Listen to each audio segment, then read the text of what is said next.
Hello, welcome students for the fifth part of this surface chemistry.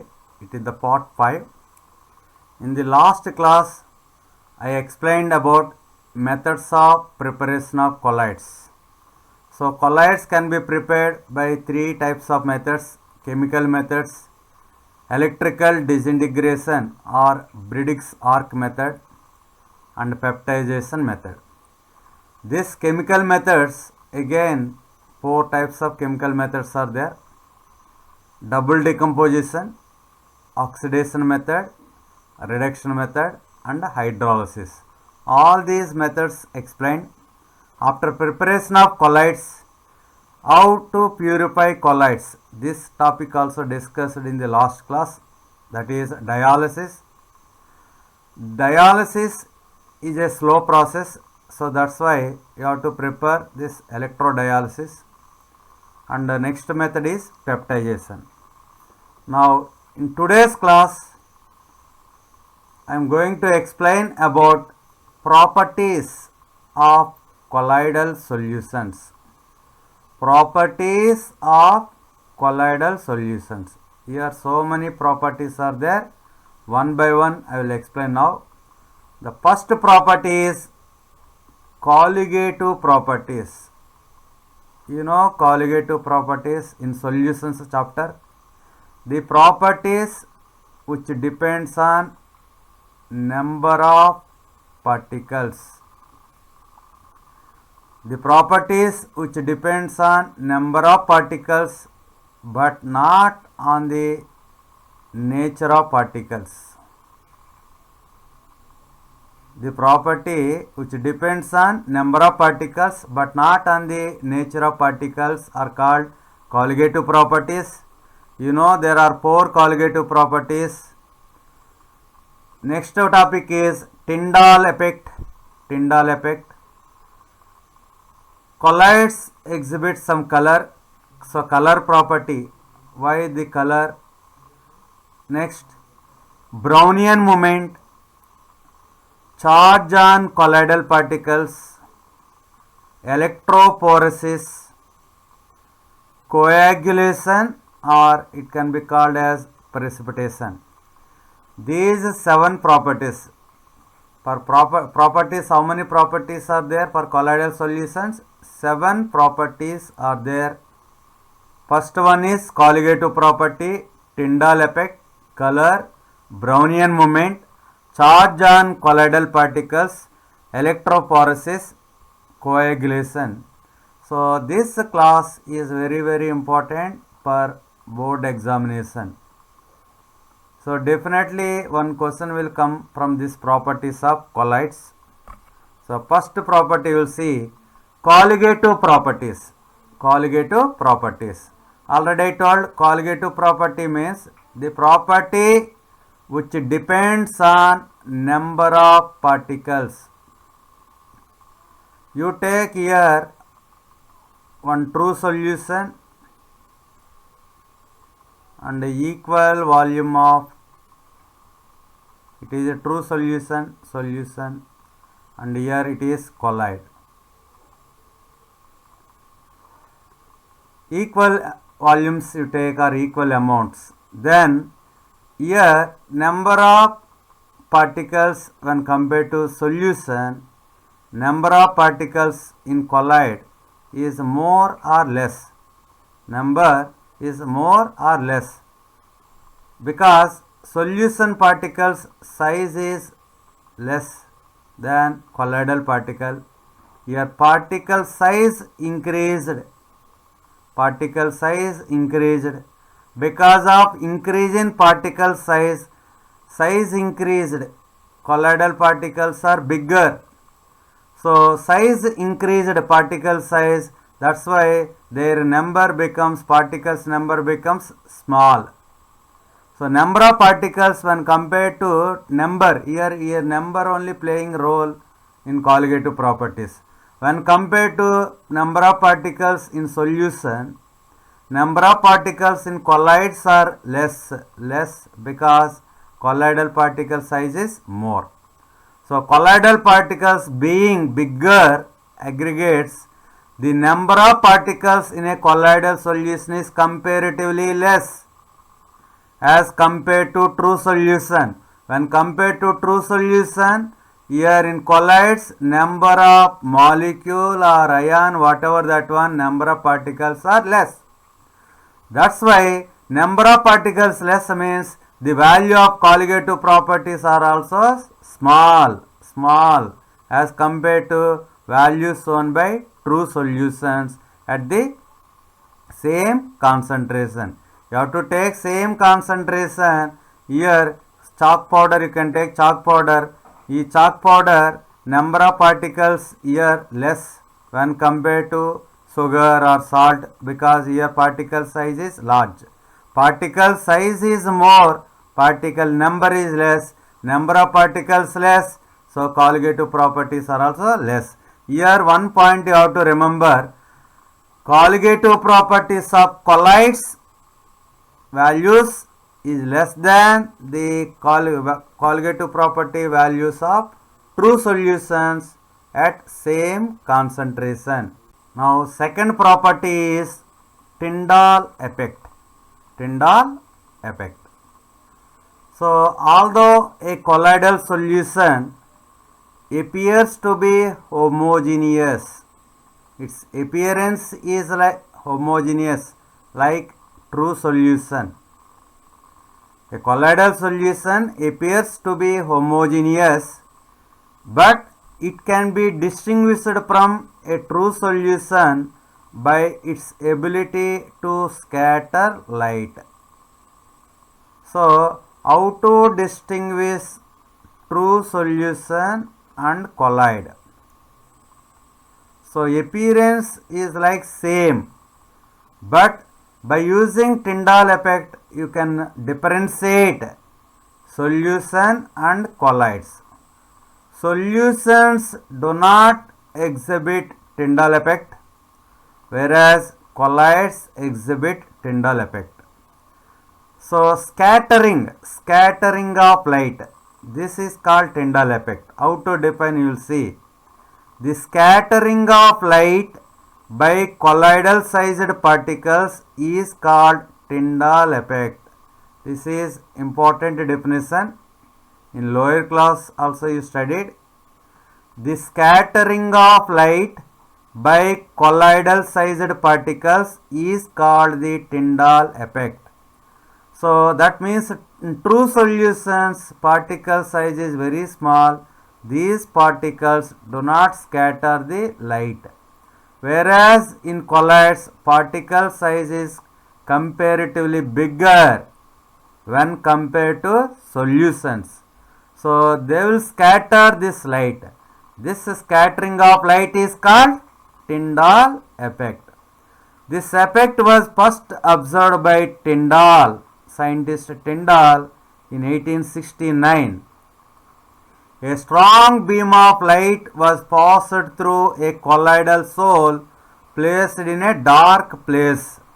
A strong beam of light was placed through a colloidal soul placed in a dark place. The path of the beam got illuminated. The path of the beam got illuminated.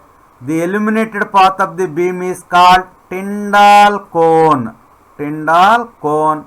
You can observe this Tyndall effect in daily life, in movie theaters, while cleaning the room. Sunlight will enter into this room. You can see the particles of dust particles movement. While car light in dark, you can see the Tyndall cone. So what is Tyndall cone? The path of the beam got illuminated. The illuminated path of the beam is called Tyndall cone. You can see here scattering of light. It is source of light.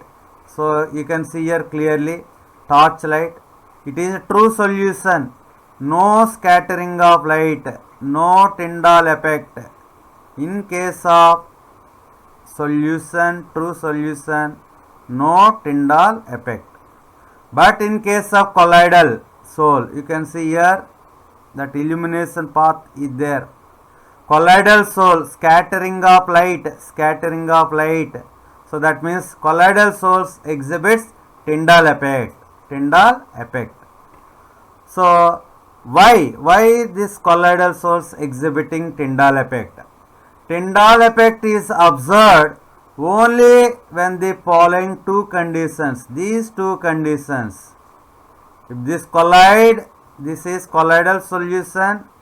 If this colloidal solution obeys these two conditions, then only this Tyndall effect will come. Condition number 1, the diameter of the dispersed particle. Here dispersed particles is there. This dispersed particle I will write here in zoom. The diameter of the dispersed particle, diameter, is not much smaller than the wavelength of the light used. Here light is there. This light wavelength lambda is not diameter. Diameter of the particle, suppose it is x. Diameter of the dispersed particle is x, is not much smaller than the wavelength of the light used. X is not much smaller than the lambda. That one condition. Second condition, refractive indices of the dispersed phase. For this dispersed phase, refractive index, suppose mu, and the dispersion medium, for dispersion medium refractive index, it is mu1, it is mu2, differ greatly in magnitude. That means difference between this mu1 and mu2 is more. Then only you can observe Tyndall effect. Diameter of the dispersed phase particle, that means x, is not much smaller than wavelength of light used. So that means difference should be less. In this case difference should be more. Difference should be more. So this diameter and wavelength difference should be less, and refractive indices difference should be more. Then only you can observe Tyndall effect. This is Tyndall effect is second property. Now we will move to third property. Third property, this is Brownian moment. It is a mechanical property. Colligative property over colligative property. Next Tyndall effect. Next third one, Brownian moment. Brownian moment was discovered by Robert Brown, a botanist, in 1827. Brown, scientist name. Tyndall also scientist name. When colloidal solutions are viewed under a powerful ultra microscope, colloidal solutions are viewed under a powerful ultra microscope, you can observe the path of colloidal particles. You can see in this diagram colloidal particle movement here like this, no order, random, no order, random movement, zigzag motion. The colloidal particles appears to be in a state of continuous zigzag motion all over the field of view. This motion is known as Brownian moment. Simple to remember. Tyndall effect means you have to remember scattering of light by colloidal particles. Zigzag, here Brownian moment means the continuous zigzag motion of colloidal particles is called Brownian moment. It depends on the size of the particles and viscosity of the solution. One is size and another one is viscosity. You just tell one is big particle, one is small particle. Which particle will move fast? Which particle flow will be more? Yes, small particle flow will be more. So size of particle smaller size is needed. Viscosity means resistance to flow. Viscosity more means flow is less. So to observe this zigzag motion, continuous zigzag motion, here lesser the viscosity is needed, smaller the size and lesser the viscosity. Like Tyndall effect also, two conditions are there, lambda and x difference should be less, mu1 and mu2 difference will be more, then only you will observe Tyndall effect. Here size of particle small means zigzag movement, Brownian movement you can observe better way. Similarly viscosity should be less. It occurs due to the, what is the reason for it occurs? This Brownian movement occurs due to unbalanced bombardment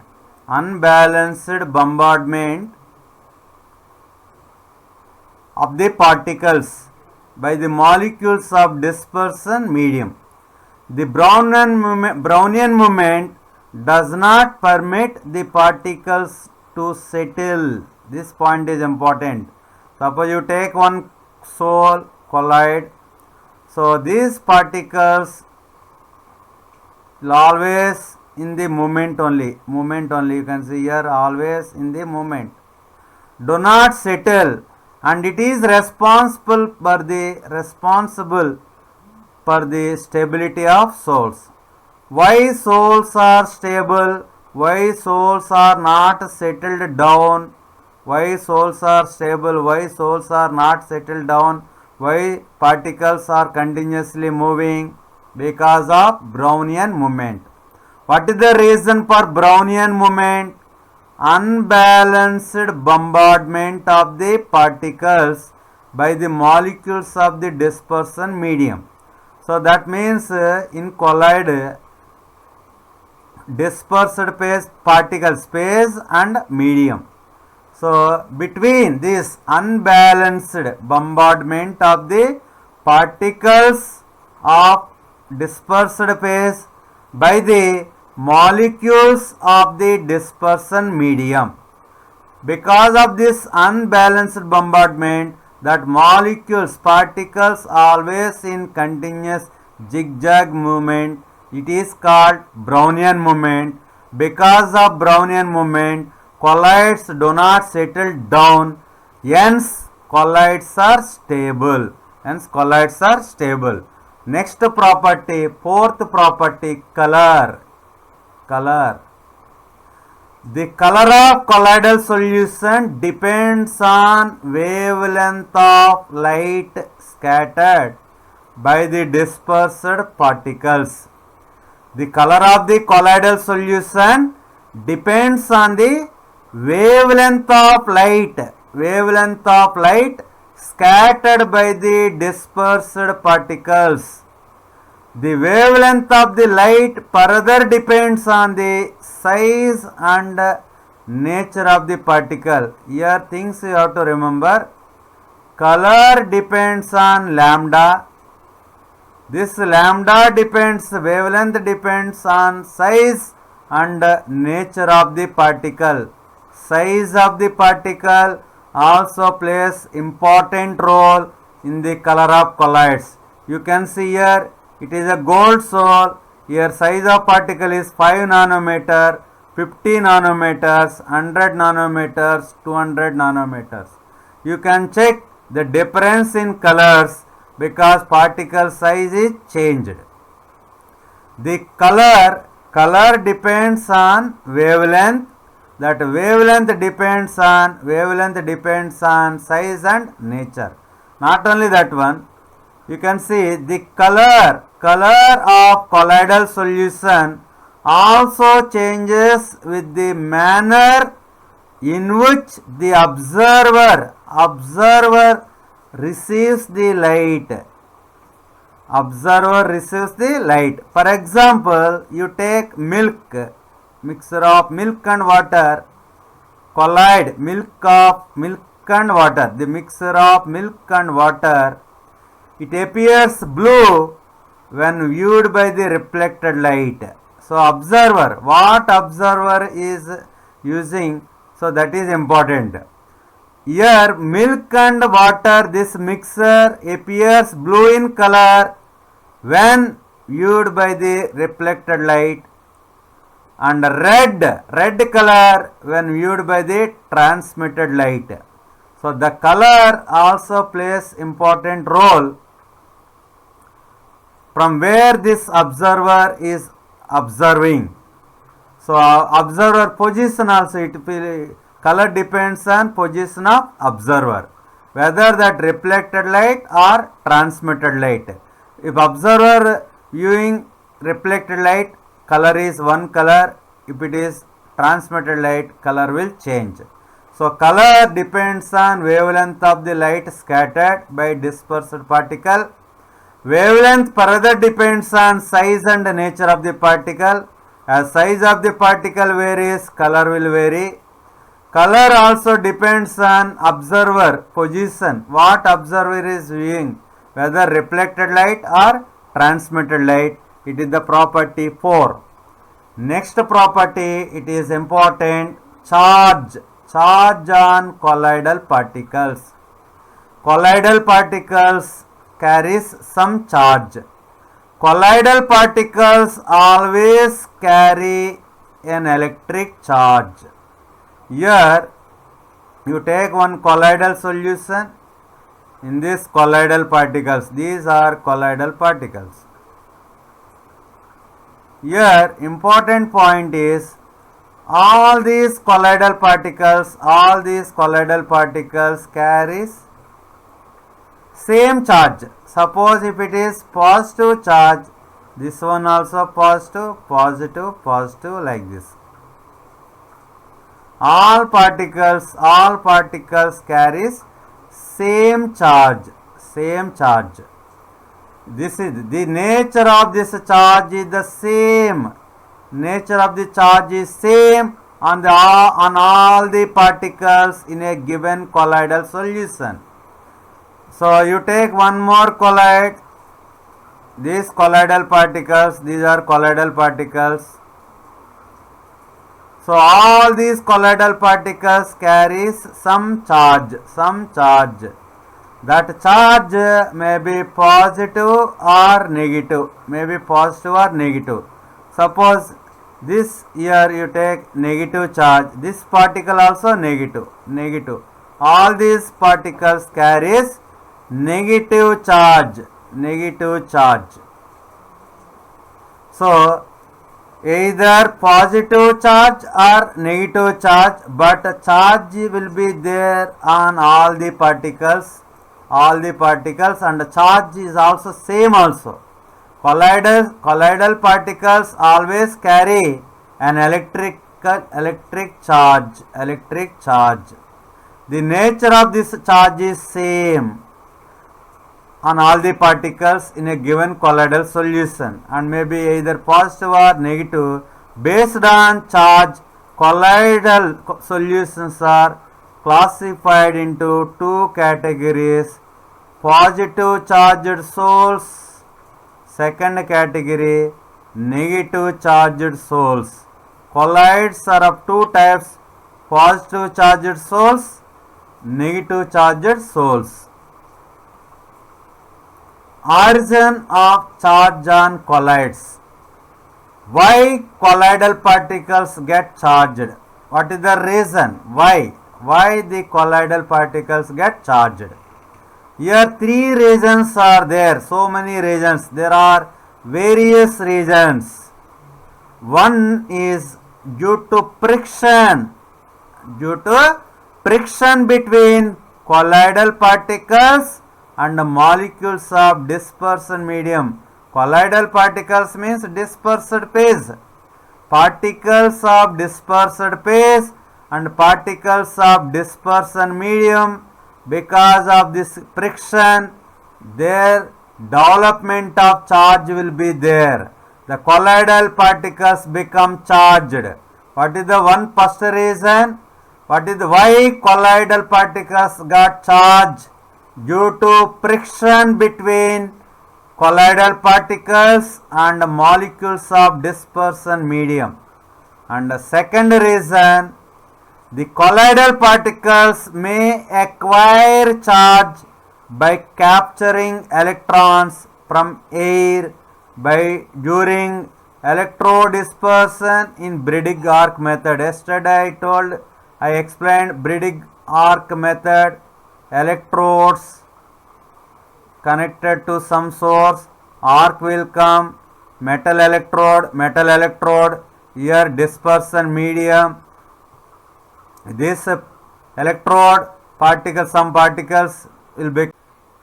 Second reason is the colloidal particles may acquire charge by capturing of electrons from air or during electrodispersion in Briggs arc method.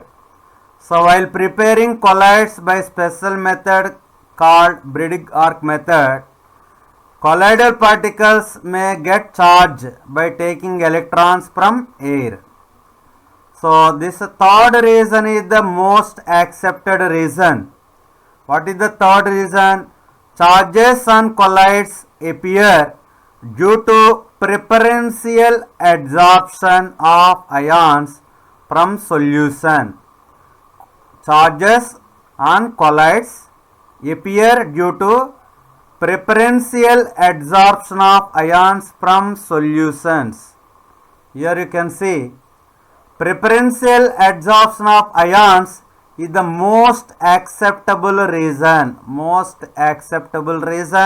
from the given three reasons. The sole particles acquire either positive or negative charge by preferential adsorption of positive or negative ions. Sometimes the sole particles will get positive charge by the preferential adsorption of positive ions. If particles adsorbs negative ions, that colloids will get negative charge. When this preferential adsorption will takes place, when two or more ions are present in the dispersion medium, preferential adsorption of the ion, this point is important, preferential adsorption of the ion common to the colloidal particle usually takes place. When two or more ions are present in the dispersion medium, preferential adsorption of the ion common to the colloidal particle usually takes place. This one you can better understand by these examples. Here 4 examples there. These examples are very important for board examinations. Very important.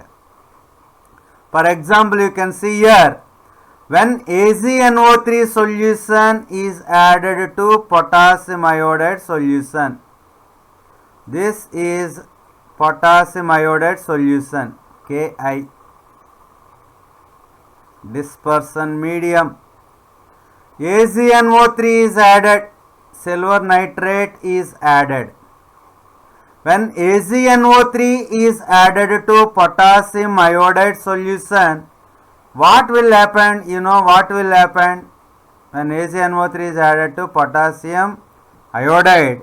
I will write reaction here. AgNO3 silver nitrate plus potassium iodide gives AgI silver iodide, precipitate will form, precipitate, AgI precipitate, plus remaining is KNO3. So here Ki contains K plus I minus are there in dispersion medium. By adding this AgNO3 to Ki, inside which precipitate formed? AgI. So AgI precipitate is formed. AgI. This is AgI.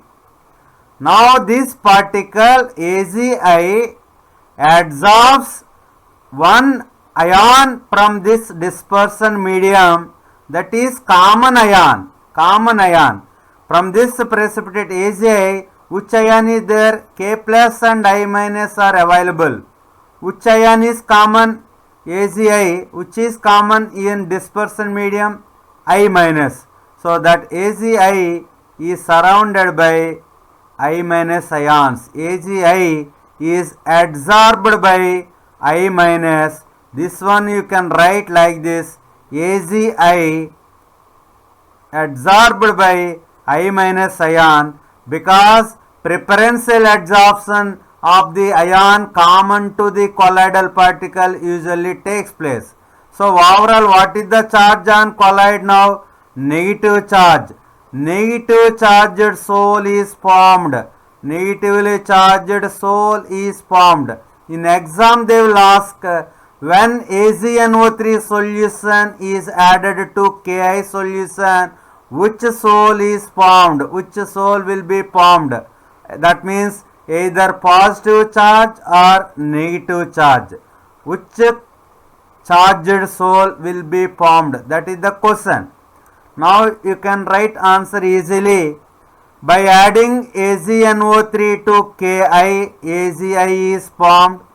This AgI dispersion medium contains K plus and I minus. Common ion is I minus. So this AgI adsorbs I minus from dispersion medium and gives negatively charged soul. Negatively charged soul.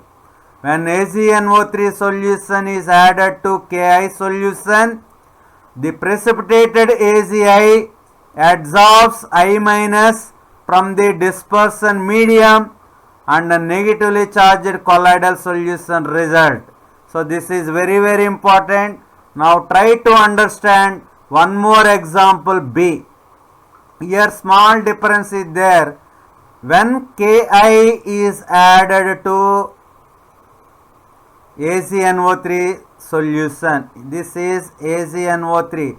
Now dispersion medium is AgNO3.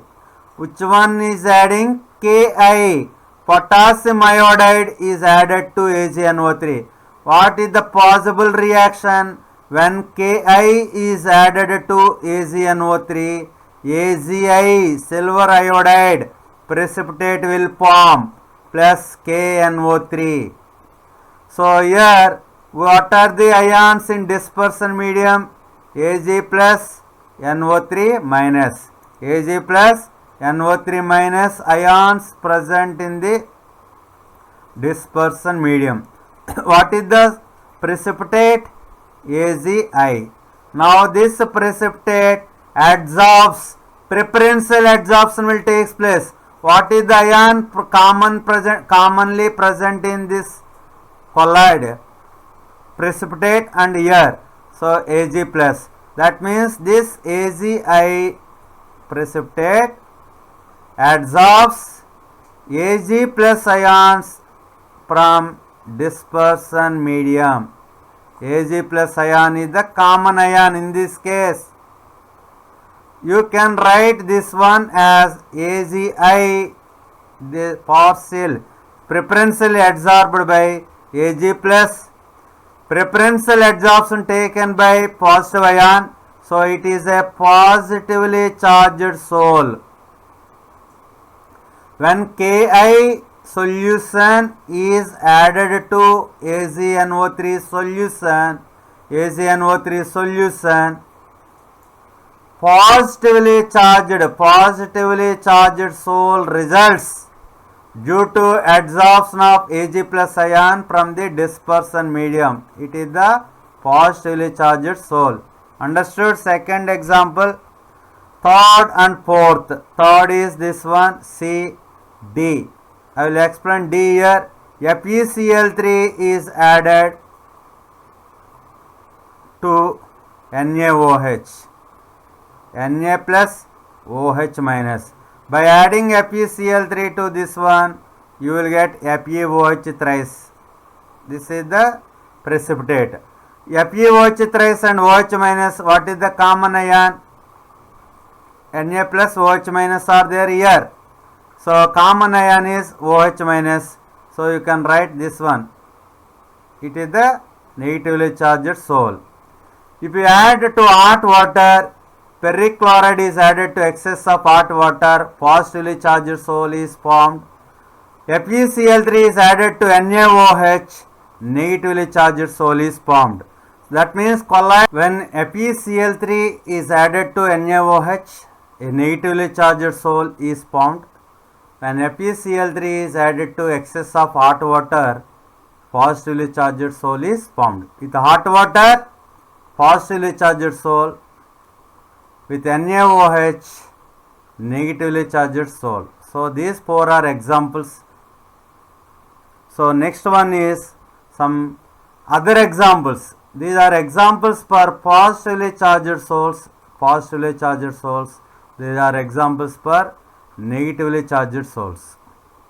So Fe2O3.XH2O, Al2O3.XH2O, this chromium, hydrated metallic oxides. Hydrated metallic oxides. So already seen Fe2O3.XH2O with water, hot water. It is a positively charged sol. Fe2O3.XH2O with NaOH, that is negatively charged sol. So basic dyestuffs, methylene blue sol, hemoglobin, blood hemoglobin is a positively charged sol. Titanium, oxides of metal, titanium oxide is a positive charged sol. Whereas metal sols, copper metal sol, silver sol, gold sol, metal sols are negatively charged.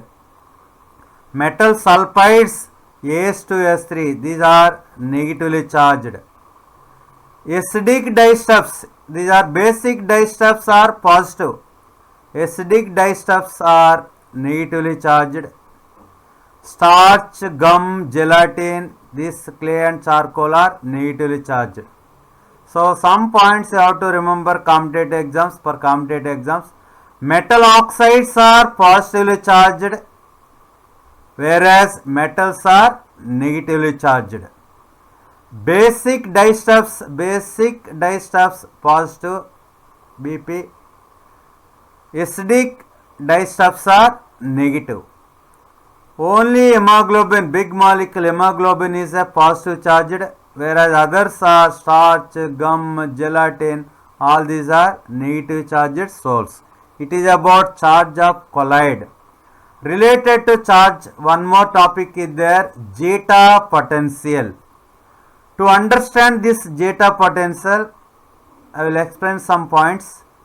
Having acquired a positive or negative charge by selective adsorption, already I told preferential adsorption on the surface of a colloidal particle, this layer attracts counter ions also. Already you seen AgI I minus, that means AgI is a precipitate, it adsorbs I minus, finally results negatively charged sol, I minus, negatively charged sol.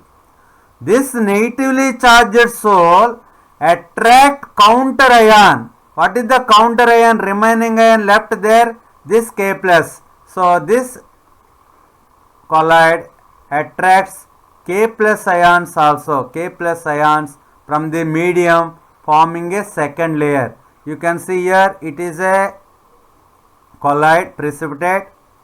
First, because of preferential adsorption, it forms positive charge. So it is a positively charged sol. So the counter ions formed one more layer, that second layer. This is called second layer with counter ions, that is negative. So the combination of the two layers of opposite charges around the colloidal particles is called Helmholtz electrical double layer. This double layer. First layer is preferential adsorption, second layer with counter ions. You can see second example, AgI is a precipitate. By preferential adsorption, it adsorbs plus ions, so it is a positive soul. The counter ion left is I minus, with I minus one more layer formed second layer. The combination of the two layers of opposite charges around the colloidal particles is called Helmholtz electrical double layer. The first layer of ions is firmly held and is termed as fixed layer. First layer is fixed, while the second layer is mobile, which is diffused layer. First layer is fixed layer, second layer is diffused layer. Again you can see this is precipitate. This positive layer is first layer, fixed layer, second layer is mobile layer, diffused layer, that is second layer. The charges of opposite signs on the fixed and diffused parts of the double layer results in a difference in the potential. Difference in the potential between these two layers. So the first layer and the second layer, diffused layer and fixed layer, there exists a difference between potential. This potential is called zeta potential or electrokinetic potential. How to define zeta potential? Zeta potential, the difference in potential between these two layers is called zeta potential or electrokinetic potential. The potential difference between the fixed layer and the diffused layer of opposite charges is called electrokinetic potential or zeta potential. The presence of equal and similar charges on colloidal particles is largely responsible in providing stability to the colloidal solution. Already I explained one point, why colloids are stable. Why colloids are stable? That is because of Brownian movement. Because of Brownian movement, continuous zigzag movement. In the same way, colloids are stable because of charge. What charge? Equal and similar charge. All carry same charge. All carries same charge. Same charge. This because of same charge prevent them from aggregating or coalescing or aggregating when they come close to each other. Positive charge and positive charge approaching, because of this repulsion the particles will move away from each other. So that's why this colloids are stable. Colloids are stable. Next property, sixth property is electrical properties. Electrical properties. So this is electrophoresis. Important definition for your board examination. What is electrophoresis? Electrophoresis. In the same topic, electroosmosis also there. Electroosmosis. The colloidal particles are electrically charged, just explained. They are charged, that means either positive or negative. The existence of charge on the colloidal particle is inferred from the observation that colloidal particles move either towards the cathode or anode. If it is positively charged colloid, it will move towards negatively charged electrode. If it is negatively charged colloid, it will move towards positively charged electrode. When it will move? When it is placed in an electric field. This is called electrophoresis. The phenomena of movement. The phenomena of movement of colloidal particles towards the oppositely charged electrodes in the presence of an electric field is called electrophoresis. This is the definition of electrophoresis. This word is important. What is electrophoresis? The phenomena of movement of colloidal particles towards the oppositely charged. the phenomena of movement of colloidal particles towards the oppositely charged electrodes in the presence of electric field is called electrophoresis. You can see in this diagram, it is a negatively charged electrode, it is positively charged electrode. Here cathode, small mistake is there, negative, anode positive. Anode is positive, cathode is negative. Here it is a colloid. In this dispersed phase particles are moving like this. Dispersed phase particles are moving like this. So towards negative charge is moving, means what is the charge of colloidal particles? If colloidal particle charge is positive, it will move towards negatively charged electrode. So positive charged colloids particles are moving towards negatively charged electrode. So the movement of colloidal particles towards an electrode in the presence of an electric field is called electrophoresis. Before electrophoresis, particles are here. After electrophoresis, all particles are settled at the electrode. Okay, so this is about electrophoresis. To stop this movement, what is the process to stop the movement? Osmotic pressure. There is one word, osmosis. Electroosmosis. When electrophoresis, that means movement of particles is prevented by some suitable means, it is observed that the dispersion medium begins to move in an electric field. This phenomena is termed as electroosmosis. To stop this electrophoresis, the phenomena of stopping of electrophoresis is called electroosmosis. Next properties of colloids are, last property, this is very important property, coagulation. You know, blood coagulation. Yes, egg, coagulation of egg, coagulation of blood, like that only. Precipitation, coagulation or precipitation. What is this?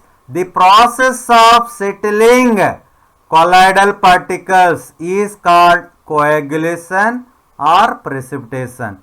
You can take this one example. It is a colloid. By doing some activity, this colloidal particle settled down. It forms precipitate. So this process is called coagulation or precipitation. That means conversion of colloid into precipitate is called coagulation. In previous class, similar to this process explained. What is that one? Conversion of precipitate into colloid. This reverse process is called peptidization. This process is called coagulation. The process of settling colloidal particles is called coagulation or precipitation of the soul.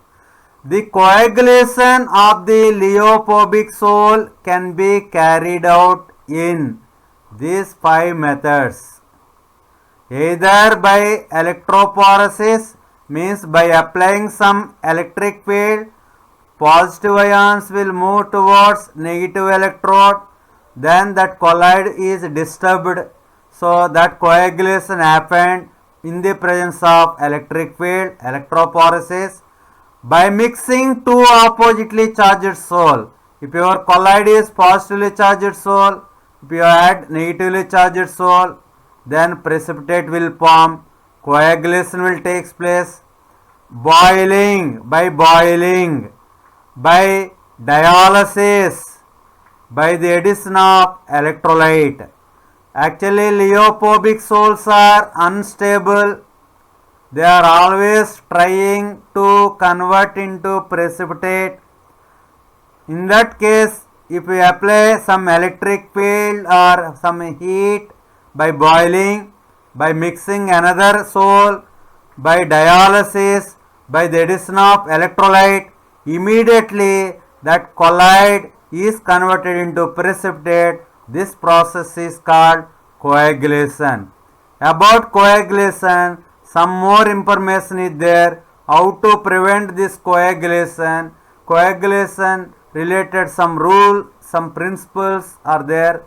So colloids around us and applications of colloids, all these topics in next class, that is the last class from this chapter, sixth part of this surface chemistry.